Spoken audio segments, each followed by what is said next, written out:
আমাকে কেমন লাগছে বলবো? আমার না চাকরিটা চলে গেছে।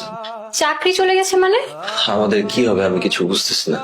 আরেকটা চাকরি খুঁজে নিবে। আমার পজিশনের চাকরি পাওয়াটা কি এতই সহজ?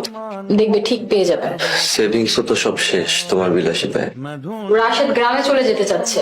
একটা লেখাপড়া জানা ছেলে একটা চাকরি জোগাড় করতে পারছে না। ওই শহরে আর থাকতে চাচ্ছে না।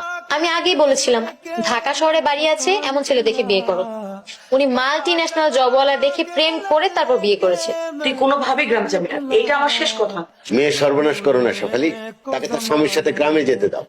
আর কিছুদিন অপেক্ষা কর, যদি এর মধ্যে কোনো ভালো চাকরি না হয় তাহলে ডিভোর্স দিয়ে দিবি। এমন অজয় একটা স্বামী থাকার চাইতে না থাকাই ভালো। কিছু বলবেন আপনি? এই তো তুমি এইভাবে কথা বলছো কেন? কিভাবে কথা বলবে তোমার সাথে?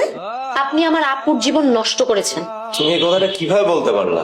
আমি তো তোমাকে আমার ছোট বোনের মতো স্নেহ করি। তুমি এখান থেকে যাও তো রাশেদ, শুধু শুধু ঝামেলা করো না। আপনারা প্লিজ রিপাকে ডাকুন, আমি ওকে নিতে আসছি। আমাদের কথাই আপুর কথা। আপনি এখন এখান থেকে জানতো। রিপা, আমি তোমাকে এতক্ষণ ধরে ফোন দিচ্ছিলাম, তুমি ফোন ধরো নাই কেন? আমরা রেস্টুরেন্টে খাচ্ছিলাম। কি হয়েছে তোমার, এতবার কল করছিলে কেন? রেস্টুরেন্টে বসে খাচ্ছো, এদিক দিয়ে আমি খাইলাম কি না, কোথায় থাকি না থাকি, কি করতেছি একটাবার জানতেও চাইলা না। দেখছেন না আমাদের সাথে মেহমান আছে, আপুকে জ্বালাবেন না, সরেন এখান থেকে। আমি তো বাইরের কেউ না, আমি তোমার আপুর বিয়ে করা স্বামী। আপনি কি এখন এখান থেকে যাবেন নাকি লোকজন ডেকে গণধোলাই দিব?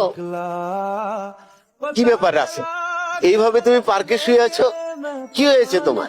না তো কিছু হয়নি তো। নোংরা জামা কাপড় পরে রাস্তার লোকেদের মতন পার্কে শুয়ে আছো, তারপরে বলছো কিছু হয়নি তোমার? কিছুদিন ধরে বন্ধুর বাসায় ছিলাম, কাল রাতে ওর বাসায় অনেক মেহমান আসছে তো, তাই রাতে বের হয়ে পার্কে শুয়ে পড়ছি। তুমি সারা রাত্র পার্কে ছিলে? জি।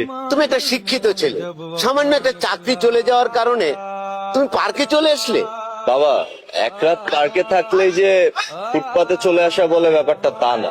হতে পারে আমার ঢাকায় বাড়ি নেই, কিন্তু গ্রামে খুব সুন্দর একটা বাড়ি আছে। আপনার মেয়ে যে কবে যাবে আমার বাড়িতে তার জন্য অপেক্ষা করছি। তোমার ওই বন্ধুর বাসা ছাড়া কি অন্য কারো বাসা নেই? চাকরি চলে যাওয়ার পর তো নিজের স্ত্রী তার স্বামীকে চিনতে পারে না। কি ব্যাপার, তোমরা সবাই রাগ করছো কেন? ছেলেটা সারা রাত্র পার্কে ছিল। এই শহরে কত মানুষ ড্রেনের পাশে, রাস্তার পাশে, ফুটপাতে, পার্কে ঘুমায়, কিন্তু সবাইকে বাড়িতে নিয়ে আসবে নাকি? বাবা, এটা তুমি কি করলে? দেখেছো তার অবস্থা, জামা কাপড় কেমন নোংরা হয়ে আছে, গা থেকে গন্ধ আসছে। আমি বুঝতে পেরেছিলাম ও 2 দিন পর পাগল হয়ে যাবে, তাই তো ছেড়ে এসেছি।